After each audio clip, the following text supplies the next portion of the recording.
Bueno, hola Fabio,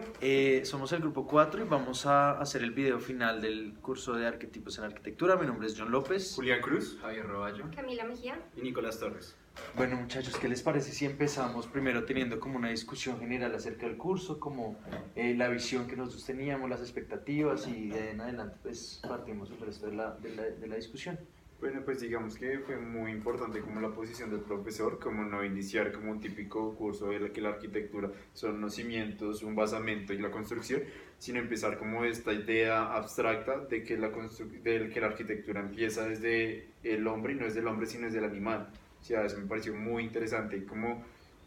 wow, llegamos a esta clase que no esperábamos, fue muy chévere. a mí me pareció que era muy interesante el hecho de que estábamos estudiando arquitectura sin realmente decir como básicamente columnas y vigas o lo típico que uno estudia, sino que era desde unos enfoques muy distintos, como pues ya lo dijo Julián,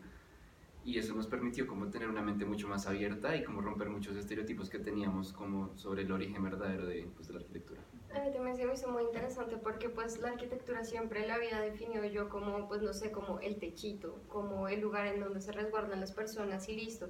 Gracias a pues la lluvia y todo eso y todas las condiciones climáticas que nos habían dicho, pero pues cuando Fabio comenzó a preguntarnos como que esto en serio tiene sentido, o sea, un animal realmente sabe cuando está lloviendo, eso realmente es de preocupación. Eso, no sé, ahí comenzaron como mis preguntas acerca de todo lo que es arquitectura. Y digamos que a mí me parece que lo que permite eso es como el modelo que usa Fabio de la conversación, de plantar las dudas, porque eso es lo que hizo como la clase, ¿no? Él no nos da como una respuesta a las cosas, o al menos a la mayoría, sino que nos dice como, ¿será que esto sí es así? Como que nos plantea las dudas para que nosotros mismos pensemos y busquemos una respuesta. Entonces eso me parece muy chévere y me parece que como lo que dicen es muy diferente y es positivo. Y me parece más valioso y como que queda más en uno, que uno como que llegue a la conclusión de las cosas, en lugar de que uno le den una respuesta como si fuera un simple cálculo. Además esos intrigantes que él deja, como que son realmente interesantes de intentar ahondar más en el tema y con apoyo de la bibliografía y las vainas, digamos, a mí me parece que esa inquietud de por qué las culturas son tan diferentes alrededor del mundo, pero al final como que tienen el mismo reflejo de en sí, o sea, eso tiene como su trascendencia detrás y eso yo creo que viene no solo de la arquitectura como tal, sino de la diferencia que había entre los diferentes homínidos, digamos, como los Homo sapiens sí estamos acá y los otros homínidos no, pues no desaparecieron. Entonces, no sé qué opinan de ese tema, por ejemplo. Digamos, pues me parece muy interesante como esta evolución, más que todo, o sea, como la evolución que tuvimos en la clase y la evolución que tuvo como esta especie de homínidos, que era como una trascendencia desde que empezábamos hablando de que ellos, que si estaban en los árboles, de quién que era una especie superior,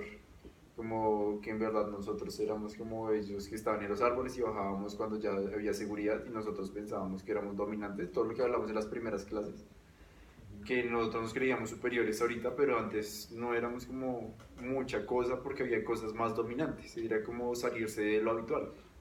Y es que, pues, creo que es muy relacionado a eso, es el hecho de que, pues, uno piensa como en esa línea temporal, de que van como cronológicamente las distintas especies, pero que realmente convivieron como al tiempo, y me sorprendió bastante como cuando nos explica como el nardental, incluso era más fuerte y podría considerarse hasta más inteligente a veces que el mismo Homo sapiens, y aún así como ver que hay un elemento del que uno nunca se lo puede imaginar, que es como lo que se cree que, pues, bajo lo que vimos en la clase, que podría ser el elemento que lo permitió, como nos permitió sobrevivir a nosotros, y ya es como el dibujo, como eso me parece un tema muy interesante. Como la lectura de la mano, Sí, todo eso que exacto. plantea. Otra cosa es como el hecho de que, pues, con lo que hemos aprendido es como que damos por hecho la manera en la que pasan las cosas, como sabemos que el hombre bajó, pero nunca nos preguntamos el por qué. No sabemos como que sobrevivió, que, digamos, nunca nos preguntamos el por qué somos de la manera en que somos. Y me parece muy interesante el ver eso. Eso se me hace súper valioso también porque, digamos, cuando él preguntó que por qué el mico estando en toda su comodidad absoluta, por qué rayos había bajado de su árbol sabiendo que había depredadores, había cosas que él no conocía y teniendo menor destreza. Entonces, no sé, o sea, y ese tipo de cosas, no sé, que fueron como que, no sé, de tipo tal vez curioso de nuestra raza, pues tal vez fue lo que nos permitió junto con todo lo que era de la mano y así, pues, no sé, desarrollarnos más. A mí me parece bien irónico el tema de que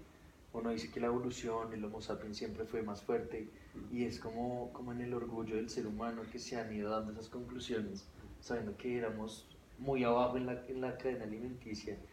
y otras cosas fueron las que nos hicieron salir a flote, que es lo de la mano, digamos, esos primeros dibujos que según la clase y según Fabio tienen una trascendencia. No sé qué ustedes qué opinan, digamos, de eso, de lo de los dibujos, a dónde nos llevó, a dónde nos va a llevar. Pues digamos, para contextualizar, o sea, para hacer un comentario más de este tema, me pareció más importante no como el tema que bajó del árbol, sino que se encorvó esta persona, o sea, cómo se desencorvó para poder caminar, para andar, o sea, esta comodidad de andar en cuatro patas, andar en dos, para mantener un equilibrio, fue como también uno de los aspectos más importantes que yo consideré, como para que tuvieron que hacer esto. Estaban bien en un árbol, en cuatro patas, y se bajaron a caminar en dos y andar por el mundo, llegar a Asia, llegar a todos estos países fríos, como muy chévere, o sea, Sí, y también con todo lo que el cuerpo se transformó gracias a eso, ¿no? Porque no fue que simplemente comenzaran a andar en dos patas felices, sino que su cuerpo tuvo que, no sé, mutarse prácticamente. Y aparte, esto está muy relacionado al imaginario que tenemos, de que, pues, cuando uno piensa en estos orígenes, uno nunca lo piensa al Homo sapiens de noche, o lo piensa viviendo en una cueva, pero en realidad todos esos son como imaginarios que nosotros logramos romper en la clase y que nos permitieron como empezar a ver la importancia del dibujo y cómo eso pues nos permitió llegar al ritual como tal, como poco a poco se fue fortaleciendo. A mí se me hizo también increíble que Fabio dijera que, digamos, que las paredes no tenían sentido, sino hasta que uno les diera uno. Y digamos, el día que rayó con su marcador la pared Sí. del salón, eso fue bastante loco porque pues sí, o sea, en parte tenía razón, y es que uno le da sentido a las cosas cuando uno les da como el uso. Sí, es que, no sé, me parece que eso es algo que trata de transmitir Fabio, que las cosas son como que es el hombre el que hace que algo sea algo en específico. Porque digamos, cuando antes de que el hombre dibujara, Fabio ha dicho, es como realmente no habían las cosas hasta que el hombre las dibujó y fue consciente de ellas como tal. Entonces solo era como todo un alrededor, pero como una unidad. Es que me parece que ahí es donde realmente nace como la arquitectura y sus principios y cosas como muy fundamentales en la arquitectura y es que al hacerlo de la línea y generar esas características, como esos conceptos de lo que él decía arriba, abajo, eso todavía se ve reflejado en proyectos, eso todavía es necesario entenderlo cuando uno quiere hacer arquitectura en el mundo, porque uno no va a poner arquitectura en un lugar donde no sabe ni siquiera dónde es el norte, donde no sabe dónde sale el sol, o sea, ahí es donde empieza como todo ese tipo de cosas. Sí, estoy de acuerdo. Y también es como muy interesante la pureza y la destreza de los dibujos que se encuentran, ¿no? O sea, digamos en el documental que dirigió Werner Herzog, era impresionante cómo los dibujos tenían una calidad exacta y también como ellos no solamente ponían como los dibujos, sino también ponían sus manos. Pero de hecho no ponían ninguna otra parte del cuerpo, sino que simplemente eran manos y dibujos. Es porque, pues, según creo yo, la mano comienza a ser como la primera representación como del cosmos, como que la mano, más que una herramienta para coger algo, la mano es una creadora propia del mundo, porque la mano es lo que le permite al hombre ya dar como el paso a, pues a empezar a crear, como él dijo, el mundo, porque el mundo no existía en sí antes del dibujo, y es la mano como lo que lo hace posible, y su relación obviamente con la boca, y pues de esas relaciones que empiezan a nacer la música, la danza y todo este tipo de rituales que creo que sería muy importante que pudiéramos hablar de, pues, de toda la formación de estos. Sobre eso me parece muy interesante lo que decía en el documental, que siempre que había dibujo había canto y había baile. Entonces como esta manera en la que el hombre representa el mundo, como todas en un mismo lugar dándose al tiempo. Me parece algo como muy al inicio del ritual y ya que es algo que se ha venido dando como a lo largo del tiempo de diferentes maneras. No sé, a mí me parece curioso que nos planteemos una situación que de pronto no fue así, pero que hubiera pasado si digamos, la boca no hubiera tenido predominancia sobre la mano, sino que hubiera sido al revés. Porque ahora nosotros sabemos que la escritura y toda esa forma de comunicarse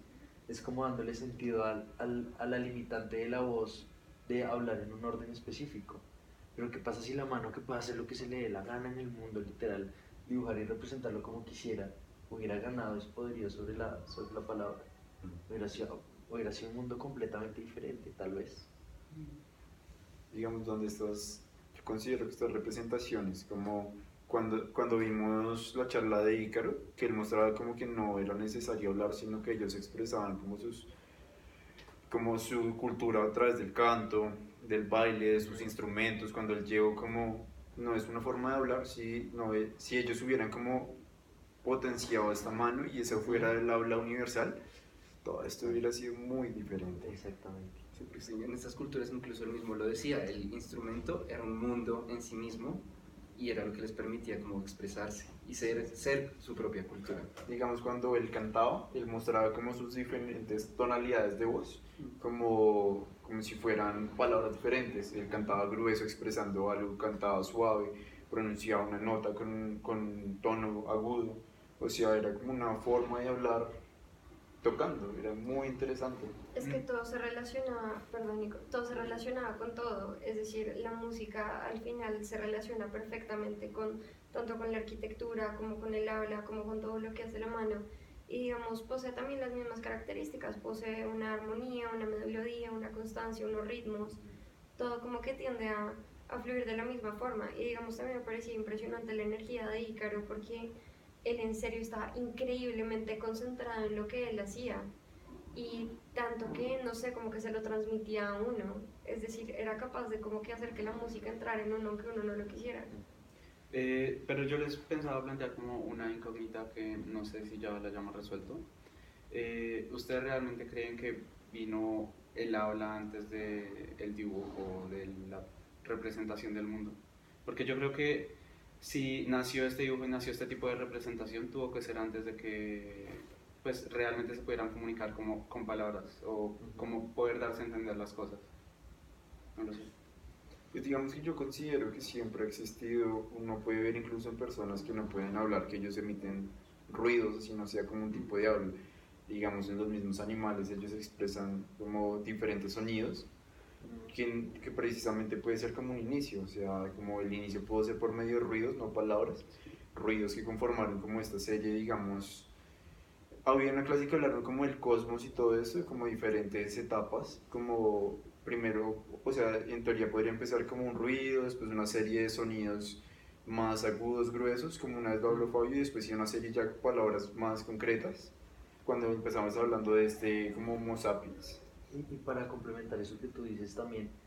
el tema de que el lenguaje, la escritura no surgió de decir, y el lenguaje no empezó de señalar y decir que eso es un objeto y eso ahora se va a llamar de diferente manera, sino que era de un canto primero que se fue fragmentando y que esos fragmentos fue que empezó a salir el lenguaje realmente. Entonces yo creo que todo va como muy de la mano, literalmente. Eso pensaba yo también, yo pensaba que todo va como muy simultáneo realmente. Es decir, que todo, al final todo es una correlación y nada puede coexistir sin el otro. ¿Y qué les parece si cambiamos este tema un poco relacionándolo con los rituales y lo de los 4 puntos importantes que a la final siempre se encuentran en el mundo, que es lo de los dioses, los mortales, el cielo y la tierra? Digamos, por ejemplo, no sé, la maloca que está completamente representada allí,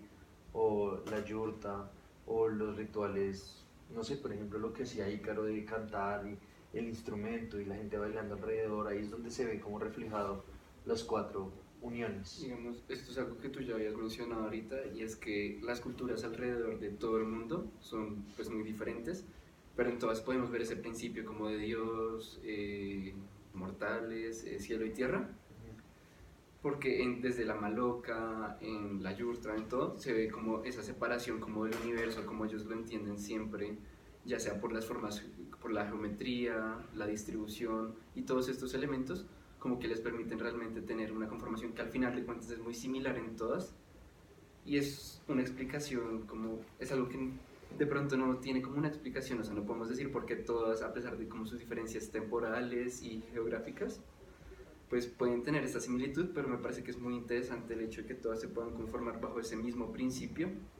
en esa separación de estos 4 elementos. A mí se me hace importante también, más allá de como que qué bueno que nosotros nos preguntamos mucho por nuestros principios y pues bueno, por el cielo y el infierno y los dioses, es que siempre intentamos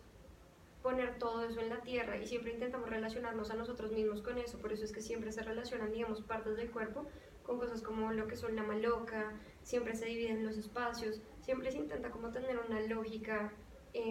que sea muy llegada a los humanos, o sea, siempre tendemos como a humanizar absolutamente todo.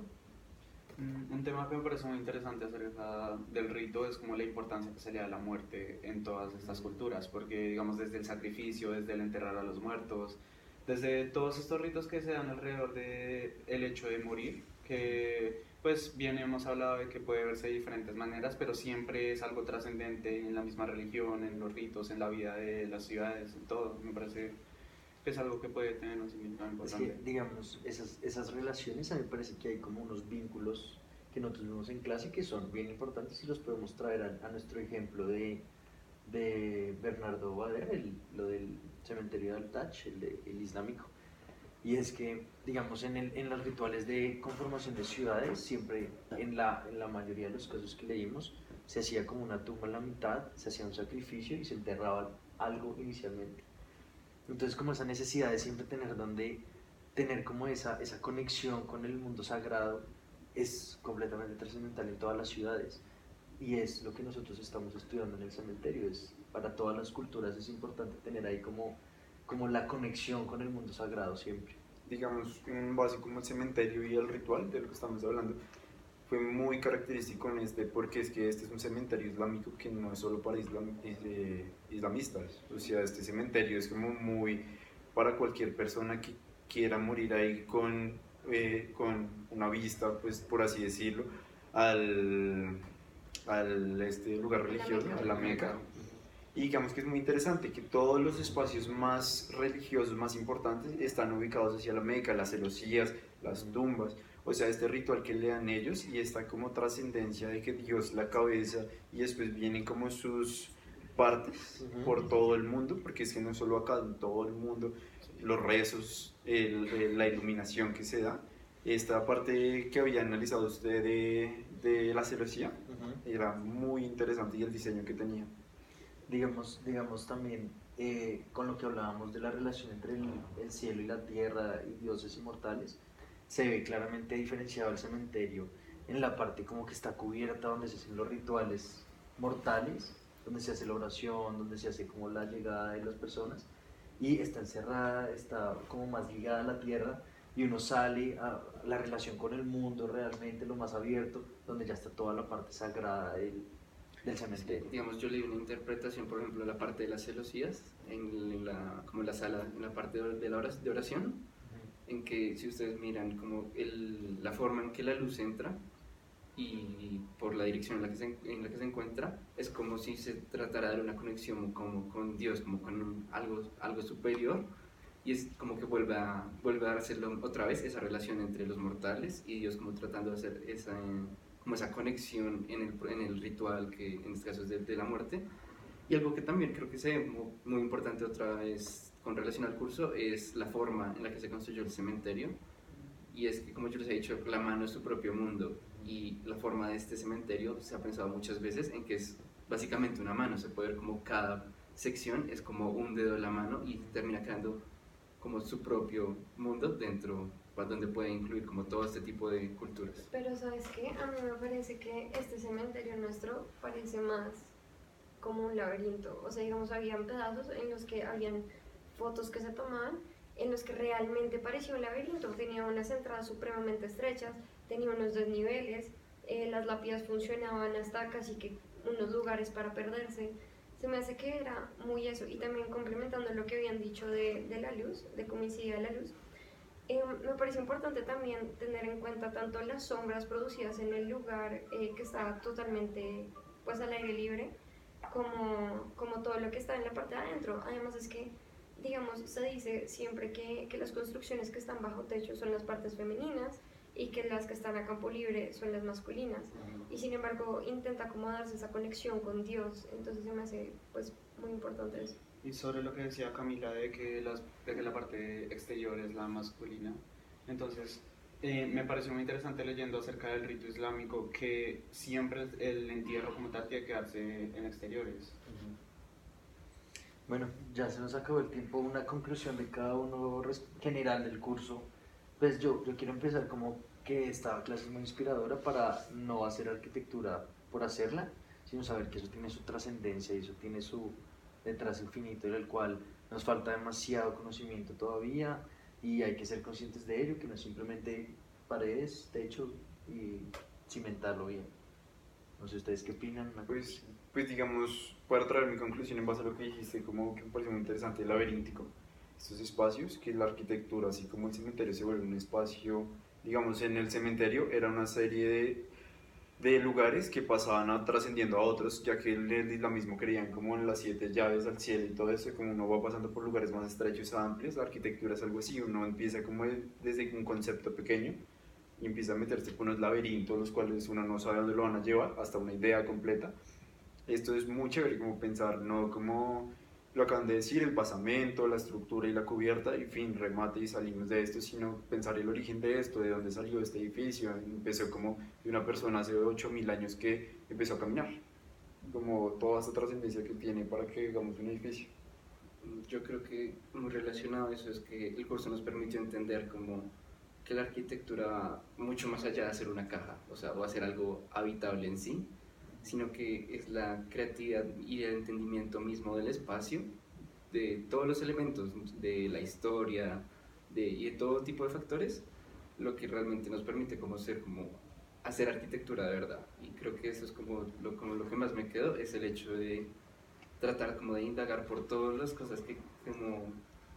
pueden estar involucradas dentro de un proyecto para que podamos entender realmente